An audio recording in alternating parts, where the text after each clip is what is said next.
Hello, welcome to the Being Whole podcast. I'm Dr. Cassandra LeClair, and I'm so happy you're here today for my conversation with Dr. Susie Bannon. Susanna Bannon is an award-winning teacher, scholar, and public servant. Susie has a BA in Communication Studies from the University of Houston downtown, an MA in Communication Studies from Texas State University, and a PhD in Communication Studies from the University of Texas at Austin. She advocates for prison abolition and higher education in prisons at the local and national level. And in 2017, she co-founded the formerly incarcerated College Graduates Network. And let's kick off this conversation with my friend, Susie. Hey, everyone. I am so excited today. My friend Susie is here, and you're never going to believe the things that she has to say. She's got so many wonderful stories, and she's just a really wonderful person all around. Thank you, Susie, for being here. Thank you for having me. Okay, so obviously I know your story, I know a lot about you. I've watched your TEDx talk, I work with you, but I would love for you just to tell my listeners, tell our audience here a little bit about yourself, where you're from, who you are, and what's brought you to this point. Okay, let's see. How do I do this efficiently? My name is Susie Bannon. I am a lecturer at Texas State University in the Department of Communication Studies, where I work with you, Cassandra, and I love it.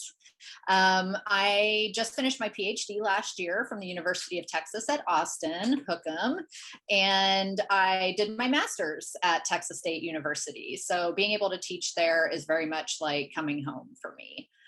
Prior to coming to San Marcos to do my master's, I actually lived in Houston for a long time. That's where I did my undergraduate degree. And originally I'm from the Northeast. So I made it my way to Texas via New Jersey and Pennsylvania. And so a little bit about my background and my research. I actually study communication, obviously. My degree is in communication studies.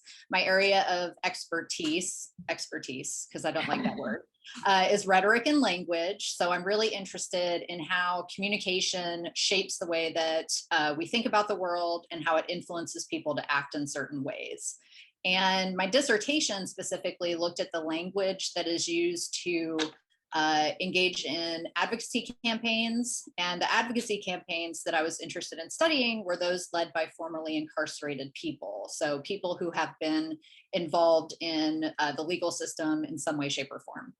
And my interest in that stems from my own experience with being formerly incarcerated. So I have spent time in and out of multiple jails and ultimately in prison here in Texas.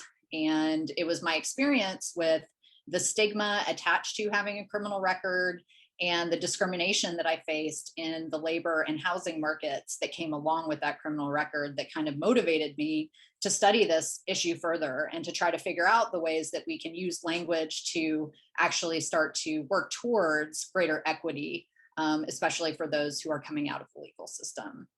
And so that's me in a nutshell. In a nutshell. Well, thank you for sharing just like the different pieces of you, like right in your introduction, there's so many different things that we can talk about, just the ways that you moved from the Northeast to Texas, but then thinking about the time that you've spent here, you just said you recently got your doctorate, Dr. Bannon. We're very excited. And your dissertation was working with this identity issue, with these ideas, with this communication aspect of what is the language, how do we talk about people who have been incarcerated and have that life. Did you have those ideas about this for your dissertation prior to being incarcerated? Is that something that was like, I would love for you to tell us a little bit more about your experience and kind of what brought you to that point, and share as much of your own journey as you'd like to as well. Of course. Absolutely not. I had no intention of going to graduate school, and I had no informed awareness of the experiences of people who had, been to prison, who had felony criminal records or any criminal record for that matter, prior to my experience of coming home from prison. So I spent about a decade of my life off and on of probation. So that, gave me a criminal record, but I somehow managed to float through life, picking up, jobs that were accessible to me. I always worked for small businesses. And so there was more of a one-on-one, there was less abstraction of me as a person. And so people gave me those opportunities where many people would not have had opportunities to be able to live and work. And so, yeah, it was when I came home from prison on parole back in 2010 that I immediately, hit the streets to try to find a job, because that is a condition of parole. If you don't get a job, you can actually be sent back to prison, and could not find work. My criminal record had finally caught up with me enough to where I was really facing these barriers that could have potentially threatened my freedom. And so after trying to find work for, 3 months, coming up, unsuccessful, I realized, well, I do have another opportunity, and that would be to go back to college. I had already had a couple of years of education, higher ed under my belt at that point, but had never really committed to a degree. I just sort of floated around Texas doing the community college circuit.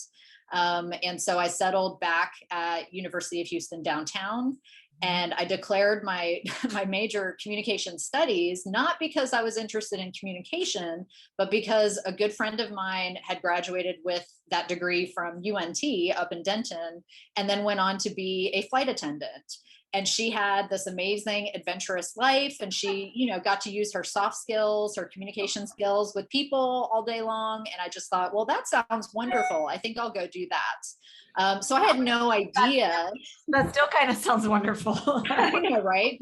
I had no idea that I was going to fall in love with the discipline itself. And it was when I went to my first class on rhetoric and public address, that the professor told me, I shared my story a little bit, and she said, people in my field are actually writing about this. They are writing about the rhetoric of criminality, the way that we talk about justice in this country, the way that we talk about prisons, and the way that we represent these stories. And it's an important line of inquiry. So if you wanted to, you could probably do that. And that was the first time somebody had ever suggested that I pursue a graduate degree, and that I had the capacity to be an academic. I never, I struggled in school. I had ADHD that was undiagnosed. I had mental illness that was undealt with. I had trauma that I was still, all of these things that I had never addressed through my 20s.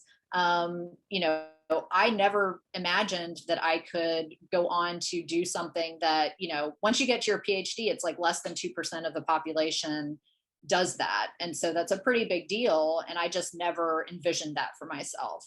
Yeah. And so it was that one person who said, you can do this, and kind of took me under her wing, that opened my mind and my eyes to the possibilities of graduate school, and then being, a scholar later in life. And I love that. And thank you for sharing that, because I think so often people will see individuals with advanced degrees and think like, oh, that was always their plan, or they had all this set up, or they knew what they were doing. But it's really, and you know this from your schooling, it's so much more about perseverance and having a support system, and being also given the idea that that's possible. Like, I'm with you. Like, I didn't intend to get a PhD, it was like, that wasn't something that was in my mindset, and then as you realize possibilities exist for you. And so that's where everything that you do, you're opening up a conversation and showing that possibilities exist for this group of people that historically has been told opportunities, not only been told opportunities don't exist, but we're actively taking opportunities away from you. Right. And so, I'd love, talk a little bit more about, if you will, what are some of the things that you've discovered through your research or through your own experiences about that language and about that communication that really fuels you to keep at this work? Just the dehumanization that happens through language. That was the primary focus of everything that I was doing early on in my graduate studies. The way that we talk about people who are incarcerated, we don't call them people, we call them offenders, inmates, or prisoners. And that takes away their humanness. It makes it easy for them to become an abstraction that, you don't have to care about. On top of the fact that the language that we use to talk about them is highly stigmatized. So after, years and years and years of certain specific representations that we see in the media and popular culture of what types of people we expect to see in prisons and jails, and how the capacity of those people to either achieve something or to even just be good people. Those are not the expectations that the dominant representations that we see offer us. And so part of my work right off the bat was to push for rehumanizing the language that we use to talk about people, but also push back against those dominant hegemonic representations that we see in popular press, in the mass media, in the news, in every inch of or every corner of our imaginary. We see some reference to the legal system because it is so deeply embedded in our culture here in the US. And so, it was really the humanization aspect that kind of motivated me to get into this work. And then once, I don't feel like we've accomplished that yet, but once I felt like, okay, I have an understanding of this, I see where we need to go with it, then I started kind of working on the issues of reentry. Primarily, what access do people have once they're coming out of the system and trying to join mainstream society? How do we get people jobs? How do we get people engaged in democracy? How do we get people's voting rights back?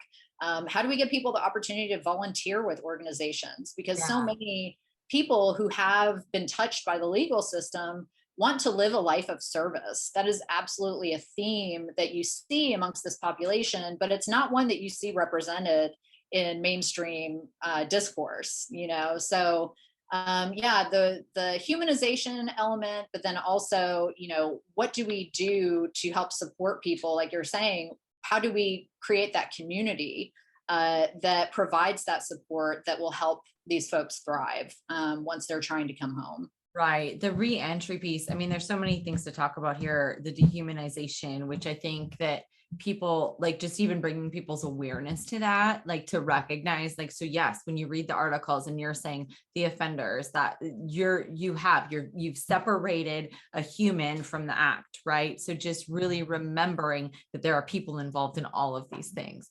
Yes. The re-entry piece, this too, like just also bringing awareness to people, think about, I just really want to challenge anyone who's listening to think about the number of times you filled out an application or filled out anything and you go past that box that said, have you ever been convicted of a felony? And you get to check no. And the person who checks yes, you might think in your head like, oh, well, whatever, they did something bad. You don't know what they did. And you'd also probably haven't, unless you've had somebody in your life or you yourself have gone through this, you don't understand the number of things then that they are unable to do if they have to check yes. Like you just said, it's not just, about voting, which is obviously huge, about owning firearms, obviously a big deal, but it's also about just going into an organization, like you say, wanting to volunteer somewhere and being told no. And, really talking about what that looks like and what that can feel like for somebody who has tried to really change their life and make amends for situations or things that they've gone through or what have you, and then feeling like stuck or stymied or stifled against the society that will not still accept them. Right. I can only imagine the difficulties emotionally there then, which leads to, we can talk about mental health and so many different aspects. Yeah. It's I'm trying to think of the right word. I want to say disheartening, but that's not even, it's soul crushing. Yeah. To want to do right, to want to, for example, in my own example, I had substance dependence issues happening for a really long time. And so wanting to be sober, which by the way, today is my 12 years of sobriety. So I wanted to bring that up. I saw myself a little props for that. I saw it today and I wanted to bring that up. Yes. Congratulations. 12 years of sobriety. That is amazing. And also, your journey, just again, letting people know that this is something, again, substances, we can talk about addiction, so many different reasons why people are brought to this space, right? Yeah. So yes, congratulations on 12 years of sobriety. That's huge. Thank you. Yeah, with wanting to do things differently. Sobriety for me, I didn't get sober in prison, so I don't want to give prison credit for Yeah. anything. I got sober prior to going to prison, and I'm sober now for 12 years, but I had active substance dependence for about 12 years as well. And it wasn't for a lack of wanting my life to be different. It was just not, literally feeling like I was incapable of doing that and not knowing, how to approach it. And so I did end up going to treatment. It was my third time in treatment, when it finally stuck. And so coming home from prison, I'm ready. I am ready to start life anew. And, I was just bright eyed and bushy tailed and, ready to just take on the world. And rejection after rejection after rejection after rejection. It was like, I'm never going to have a chance. No one is ever going to see me for who I am, and the enthusiasm I have to do right in this world and to do things in this world that help other people, because the only thing they see is that I check that box. And we know that 90% of employers use that box on applications, and we also know that about 50% of people are automatically dismissed from the applicant pool without someone even looking at their resume. And so rather just social norms, like it's not necessarily written into anyone's employee handbook that you need to throw away applications that have checked this box, but it's become such a norm that people who have criminal histories do not deserve the opportunity because they're perceived as innately some sort of risk, or more likely to do something to harm the company or whatever. And both of those things are actually debunked by research. It's that we actually see that people with criminal records are 1.5 times more productive in the workforce than people without, and that they're less likely to commit a future crime once they attain employment. And so there's a lot of just social norms and ideologies that guide people's behavior in dealing with people who have criminal records. And that's part of what I want to, push back against and resist through the research that I do and the advocacy I do. Because not everybody is as fortunate and privileged as I am to have a platform to do that stuff. So then you bring up so many good points, because that is the thought of so many people. It's like, well, but you know what, they were given a chance and they didn't take it, or they did do a bad thing, or they were wrong, or what have you, or they're not going to be a sort of worker, or whatever people's thoughts are. So I love that that's what you dig into, is you dig into the actual research to say, well, but that's not represented in what we see. So what are the things that you would just say, if somebody is on the street pushing back on these things? You've said that actually we know that formerly incarcerated workers are more productive. What are some other things that you can tell people to kind of dispel some of these stereotypes that people have? Just that, punitive measures are not effective in dealing with crime and criminal behavior. They do not work as a deterrent. And what is shown to actually be more effective is providing social support, the types of community services and programming that we see on pilots, throughout the country, and more of the liberal parts of the country, where people are treated as human beings that have needs that may not be met, and that may have led them to find themselves in the situation that they're in post-incarceration, and that meeting those needs and that providing those sources of support actually promote their thriving, and thus a reduction in criminal behavior and crime. And that's what the whole premise is behind the abolition movement, is that if we can get our communities to a place where everyone has an opportunity to thrive and to live their lives fully, and they have the resources that they need in order to accomplish that, then we're not going to have, higher crime rates. We're going to see a decline in crime, an increase in people being able to have healthy lives, more healthy family dynamics, more productive and healthy workplaces, things like that. And so I think that there's just such an overwhelming narrative arc about, well, if you've committed some transgression, you've done something wrong, then you are to be punished for that for the rest of your life. But that's not effective. It is actually, and I hate to make the cost savings argument, because it is about human beings treated like human beings that are deserving of a good life. Mhm. But it is not cost effective to continually put people in cages. It is actually, states and local municipalities are losing money because the focus is on incarceration and locking people away, and not providing them with the resources that they did not have previously, that then led them into whatever their behavior was that ended up, getting them behind bars. Well, and like you said too, like if we could look at it that way, then, think about the opportunities. If people were able, you got out and you then thought about going to school and doing these other things. And you've already said not everybody has that privilege, right? So imagine if those opportunities did exist. And that's what I think too, if people are willing to look at the system and look at the structure, is you can see how we just keep in this cycle, right? Because we let people out but we don't give them opportunities. So they fall back into certain behaviors.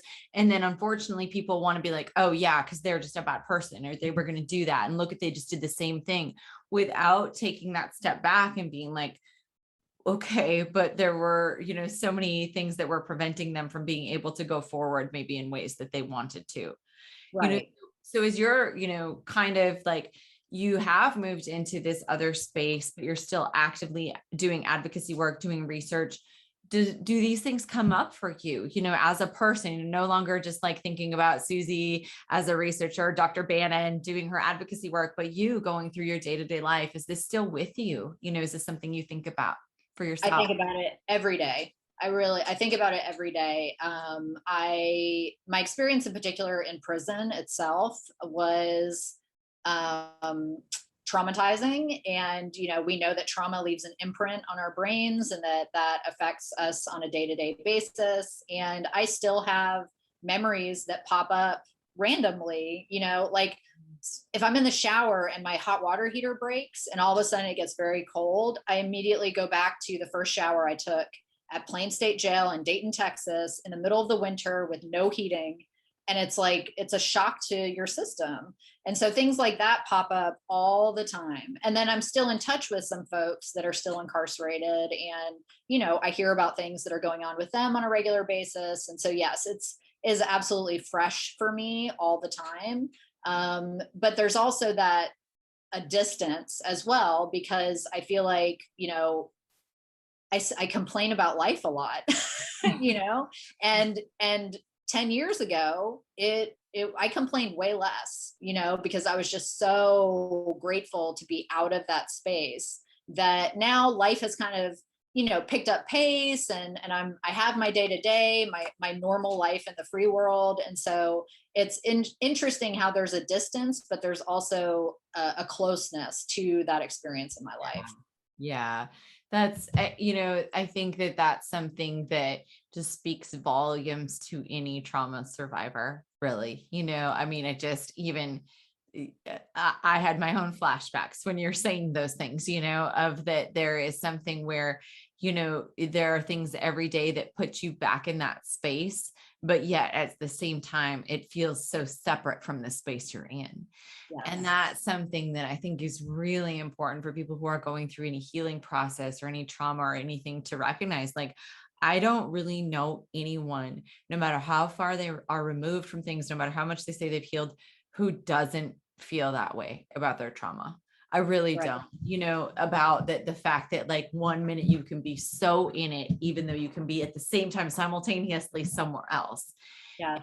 It's like even even when you're okay and fine and healed or whatever you want to say, or going through it, it's just that there is that it's that constant level of awareness, and that shifts you and it changes you as a person, if you are willing to look at it and try to grow from it and heal from it and really dig into it. And I think that that's why, this podcast and all of this was so important to me, is just for exactly what you just said. So thank you so much for talking about that, is that there's always going to be some level or some layer for whatever it is that people are experiencing, right? No matter how happy and shiny and sparkly you look, there's going to be a new trigger that will arise. There will be a new way for you to reflect or see something. There will be a new place where you are with cold water in the shower. You know, you could be in the most magical place and it could have cold water in the shower and you'd be like, oh, fuck, now I'm back here, you know? And I think that's so powerful to talk about that. Instead of being like, those moments make me powerless, I'm going to talk about them because I'm going to say that, yes, that happens and I can rise from that. And then those are powerful moments for me to be like, no, I am not there anymore. And I want to have that conversation because I think too often we don't. And then people have those moments or those feelings or those flashbacks, and they somehow feel like they go back into those depths of shame, you know, or they go back into those spirals, or they go back to that place instead of being like, no, this is who I am now. This is where I am. So, you know, what do you do when there are those moments where you feel that? I know you do, I do, where you just feel like you're still that person or still in that place. How do you kind of get out of that? What helps you move through those things? Ooh, that's a really good question. Well, I do journal. I like journaling. And I talk myself through it. So I will say that there is hella power in being able to say, yes, that was my experience. And it does not make me less worthy because I experienced it. I think anyone who has trauma in their history will, you know, who has been able to tell their story will also say that, in that you are not reduced to what happened to you. And you have grown as a person because you're able to grapple with that and then name it. And so that, you know, when I first came home from prison, I didn't tell anyone that I was like fresh out. So I'm like sitting in classes at, you know, University of Houston, looking around, and the issue of crime or something pops up, or someone says the word felon, and I'm like, oh my God, do they know? It's like I had a mark on my forehead that was going to tell people that I just spent the last year incarcerated. And there was so much shame attached to that. Trying to date, I was like agonizing over, when do I tell this person? When do I tell them that I have a history of alcoholism? When do they tell them that I'm actually on parole and I have to, you know, go see my parole officer every month? And so it took me a long time, several years, before I was able to articulate my experience in a way that I wasn't apologizing for it. Isn't this such a powerful conversation? I know that this episode will help so many people. I wanted to take a moment and let you know that I created a guide to emotional intelligence, which is something to help you understand your emotions and to learn how to regulate them. It's totally free, and I can't wait for you to check it out. You can either scroll below this episode and click the link in the show notes, or head over to Instagram and DM me the words November freebie, and I'll send you the link. Now let's continue this episode with Susie. For a long time, I needed to be apologetic about it because I felt like it was something that I had done that was so shameful that I could not say, yeah, that was something terrible that I experienced, but I'm beyond that. I'm a better person because of it, and I'm moving forward. And so reminding myself how far I've come is a really powerful tool for me to kind of shake off the ickiness that sometimes comes with those feelings. Reminding myself that the work that I do is not for myself, but it's for other people, and the people especially that I know are still incarcerated. It's for people who I've lost along the way, you know, due to the carceral state and the violence that it imposes on people.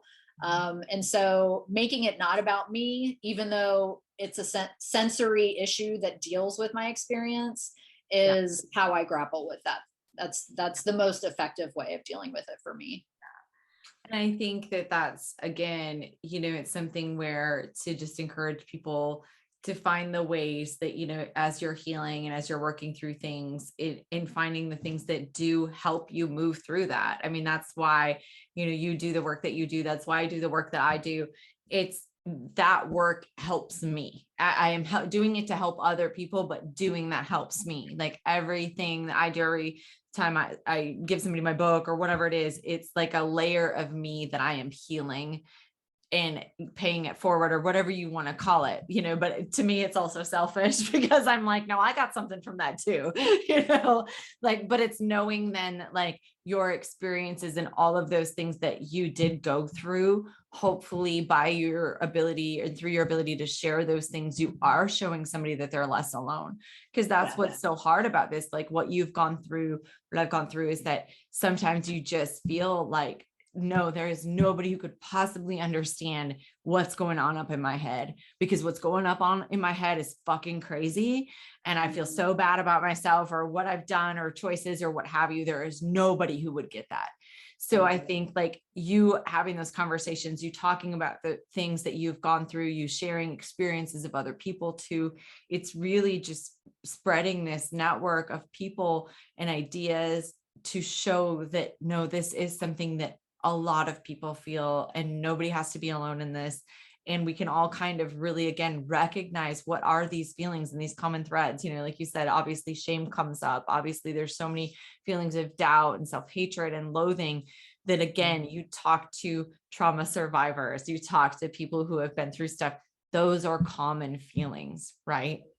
Those are things. So it's like, yes, we feel this. So how do we capture that? How do we move through that?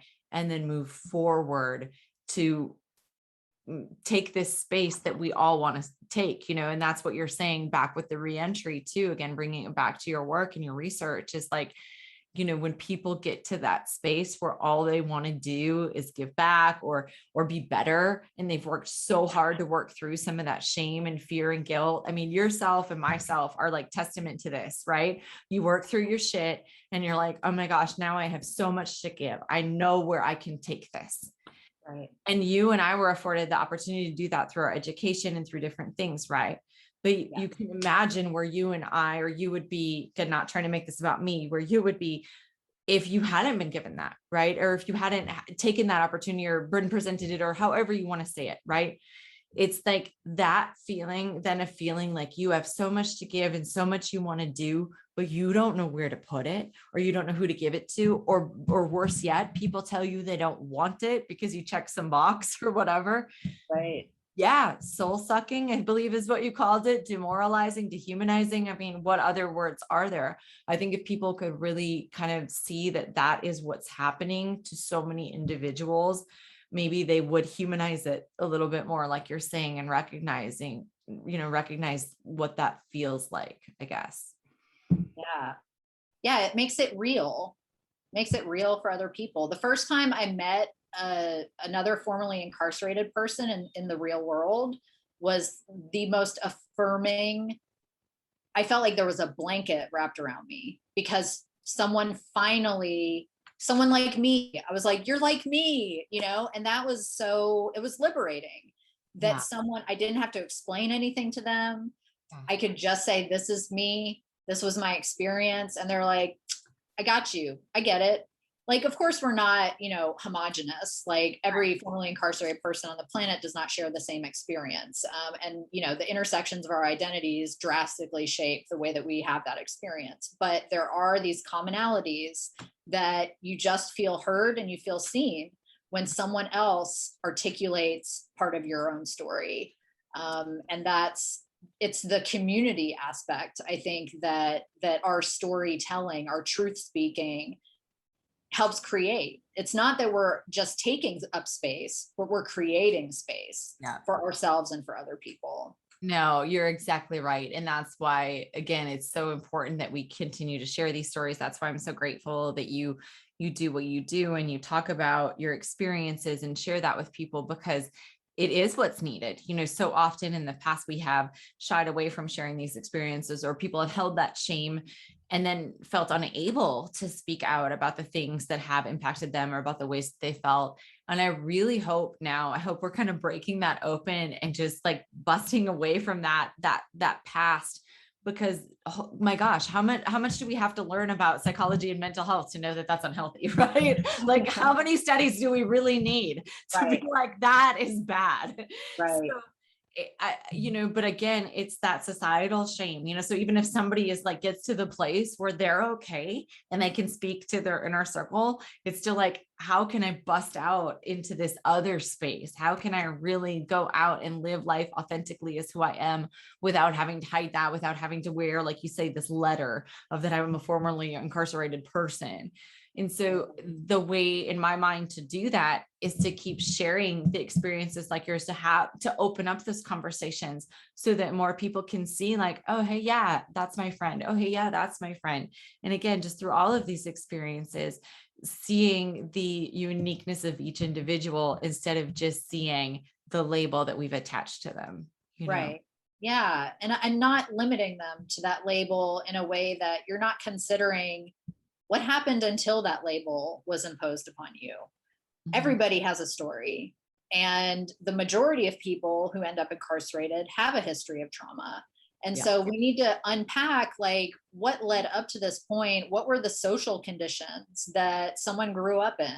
What resources were available to them that, or that weren't available to them that were available to other people? And what were all the precursors to that label taking over a person's identity? Because it really supersedes everything else about your identity once you are labeled a felon or a criminal or an offender or whatever dehumanizing term you want to use. And so it really, the dominant way of thinking about people with any sort of history, any sort of, dramatic story, is that we have a hard time seeing the depth of that person. We see a very superficial version of them. And so, narratives, stories, poetry, books, however you want to get it out, the articulation of that experience adds depth to that identity. Mm-hmm. No, and I think that's so necessary too, because otherwise, people take those experiences from movies, they're like, oh, that's what prison looks like, or that's what an incarcerated person's experience is, instead of really, really listening to the lived experiences of different individuals from all sorts of different angles, like you're saying, different walks of life.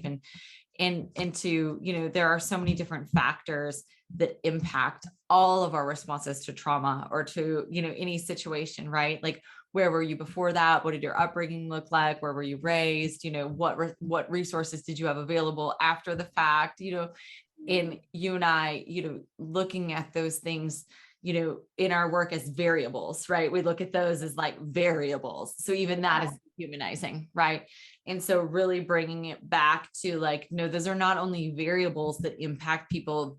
Those are the things that hold people in certain spaces or don't allow them to advance or don't allow them to flourish and what have you. So really looking at them in terms of like each person's lived experiences and how has that brought them to where they are now. And maybe you don't have to understand it. You don't have to agree with it. You don't even have to accept it. But can you look at it and try to, again, humanize what they have gone through and recognize that could have just as easily been you had you been in that situation or whatever. Yeah. I think, and again, I keep going back to community. I think community is it's the word of the day for me. But, we live in a society that is highly individualistic. Mm-hmm. And we like to look at people's circumstances as strictly the result of their, personal choices that they made without any external factors, without any underlying conditions or anything like that. And, I think having empathy promotes community, thinking about, maybe I can look at this person's story from a further back perspective, hold off on my implicit bias, shirk off the things that, movies or Orange is the New Black or whatever you consume, influences me to see this through as a lens. Using empathy promotes the idea that we are all part of the same community and that we all have different circumstances, that we come from different backgrounds, but that we all want the same thing. And that is to be healthy, safe, and to thrive. Yeah. And, there's difficulty in getting people to see other people like that. And so, I know that storytelling narratives can help promote empathy. There's actually actually research that shows that your brain responds to stories in a way that promotes greater empathy for others. And so I think that that's the power. That's the power of your story. That's the power of my story, and anyone else who, kind of breaks through that shame, the shame bubble that I found myself in for so long. That is what's going to change people's minds and hearts. Absolutely. No, I agree with you. I'm so grateful that you were willing to take time to come on and share parts of your story and to really just kind of talk about some of these things, because again, we talked about it in a form of like formerly incarcerated people or people who have gone through that system. But yet when you look at what we've really talked about, we've talked about trauma. We've talked about people accepting where they are and being able to then have spaces to step into.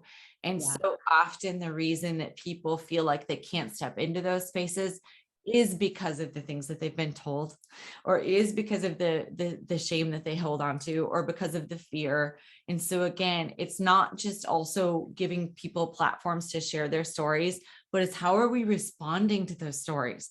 How are we showing up for people when they do, give us these pieces of vulnerability, when they do share these pieces of our identity? So again, I just thank you so much for opening up that conversation and really engaging people's minds to think about things in a different way, and to hopefully give a different thought too. The next time you see some application that's like, have you been convicted of a felony? Think about that. Think about what that feels like to check no, and what it would feel like to check yes.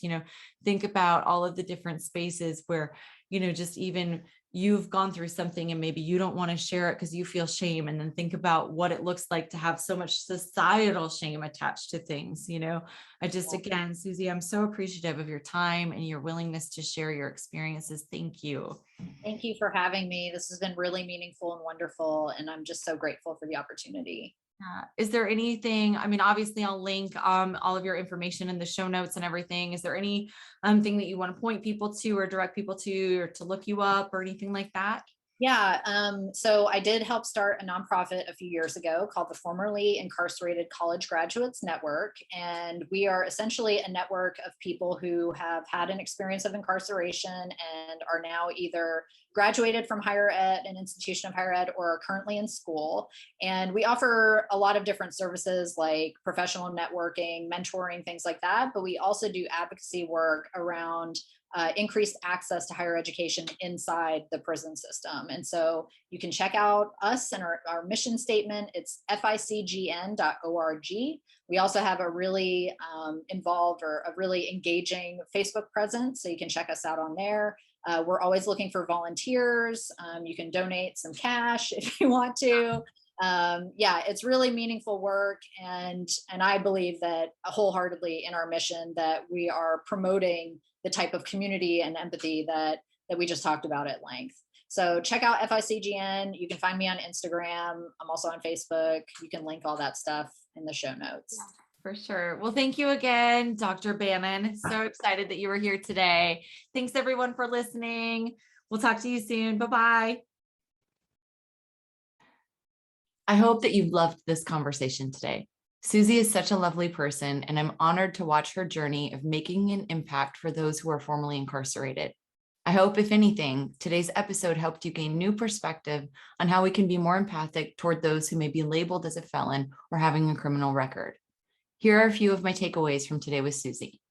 Number 1, all it takes is one person who believes in your future that unlocks everything for you, and you may find yourself curious about a path that you never considered. Number 2, it's important as a collective to think of everyone as a human and remove the stigma of labels. Once a human is labeled something in a negative light, it takes away their humanness. Number 3, punitive consequences are not nearly as effective as social support and programs to really offer an alternative new leaf for humans that have been incarcerated. Number 4, there are things every day that can bring you back to your traumatic moments of the past, but it's about looking at those layers and healing from it. There may be new triggers that arise, but choosing to lean in and learn how to heal for yourself is so incredibly important in order to take your power back. Number 5, journaling can be a really beautiful way to name your feelings or experiences. From there, you can truly start to open up and heal. Number 6, in helping others by sharing your experiences and traumas, you are also in a way healing yourself.